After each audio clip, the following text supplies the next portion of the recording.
आज हम ऐसे फाइनेंशियल स्कीम पर बात करने जा रहे हैं जिसने पूरे मार्केट को हिला दिया। इस वीडियो में हम समझेंगे कि ये स्कीम कैसे हुआ, इसके पीछे के लोग कौन थे और इन्वेस्टर पर इसका क्या असर हुआ। तो चलिए शुरू करते हैं और इस स्कीम के हर एक पॉइंट को डिटेल्स में समझते हैं। करभी स्टॉक ब्रोकिंग लिमिटेड एक समय का फेमस स्टॉक ब्रोकर था जो अपने शेयर को गलत इस्तेमाल करता था। करभी ने इन्वेस्टर के डीमेट अकाउंट पर अपना पावर ऑफ अटॉर्नी लगाकर उनके शेयर बिना उनकी जानकारी के ट्रांसफर कर दिया। इन शेयर को गिरवी रखकर करवी ने कई बड़े बैंक और NBFCs से लोन लिया जो असल में इन्वेस्टर के सिक्योरिटी पर बेस्ड थे, जैसे इंडसइंड बैंक। इंडसइंड बैंक ने करभी पर 137 करोड़ के लोन डिफॉल्ट का एलिगेशन लगाया था। एक कंप्लेंट के रूप में बैंक ने इस बात को हाईलाइट किया था कि फिर्म ने बिना क्लाइंट के परमिशन के सिक्योरिटी को गिरवी रखकर लोन लिया। ये फिर्म एक करभी ग्रुप का हिस्सा है जो 1983 में स्थापित हुआ था और उसका मुख्य केंद्र हैदराबाद तेलंगाना में था। सेकेंड है HDFC।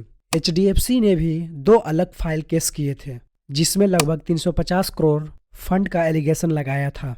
इस केस में यह बताया गया फिर्म ने क्लाइंट के सिक्योरिटी को गिरवी रखकर लोन लिया और बाद में इन फंड का मिसयूज किया गया। थर्ड है ICICI बैंक। ICICI बैंक के द्वारा भी ऐसा ही कंप्लेंट फाइल किया गया था जिसमें यह एलिगेशन था कि फिर्म ने क्लाइंट की सिक्योरिटी को गिरवी रखकर लोन लिया और उसमें से पैसा अपने दूसरे बिजनेस ऑपरेटर के लिए डाइवर्ट किया गया। इसके अलावा भी करभी ने कई NBFCs से क्रेडिट फैसिलिटी ली थी। इन लोन का मकसद भी क्लाइंट के सिक्योरिटी को गिरवी रखकर फंड रेस करना था, लेकिन न्यूज आर्टिकल में NBFCs के स्पेसिफिक स्पष्ट रूप में मेंशन नहीं है। इस प्रकार के द्वारा लगभग 2000 करोड़ से अधिक फ्रॉड फंड अंजाम कर लिया गया। पहले इसने अपने क्लाइंट के डीमेट अकाउंट से बिना बताए पावर ऑफ अटॉर्नी लगाकर उनके शेयर बिना बताए ट्रांसफर कर दिया गया और उसे लोन लेने के लिए गिरवी रख दिया गया और 2000 करोड़ से भी ज्यादा फंड रेस कर लिया गया। ये पैसा अपनी कंपनी के इंटरनल ऑपरेशन और दूसरी ग्रुप में कंपनीज के बीच ट्रांसफर के लिए यूज किया गया। अब आप ये सोच रहे होंगे आखिर इतना बड़ा स्कीम किया किसने। मैं आपको बता दूं, मुख्य मास्टरमाइंड द सी पार्थसारथी जो करभी ग्रुप के चेयरमैन और मैनेजिंग डायरेक्टर भी थे। इस स्कीम में जो करभी ब्रोकर के क्लाइंट थे या कहूँ तो शेयर होल्डर जब अपने शेयर बेचने जा रहे थे तब उन्हें प्रॉब्लम हो रहा था, लेकिन 2019 में जब ये स्कीम सामने आया तो पता चला कैसे फिर्म ने इन्वेस्टर के शेयर का मिसयूज किया।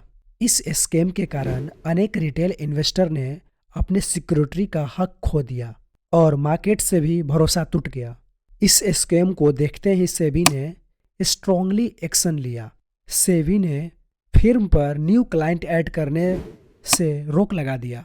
ये एक्शन इन्वेस्टर के हित में था, लेकिन स्कीम के नुकसान को पूरा वापस लेना मुश्किल हो गया। करभी स्टॉक ब्रोकिंग लिमिटेड स्कीम के बाद क्लाइंट को उनके सिक्योरिटी वापस मिला।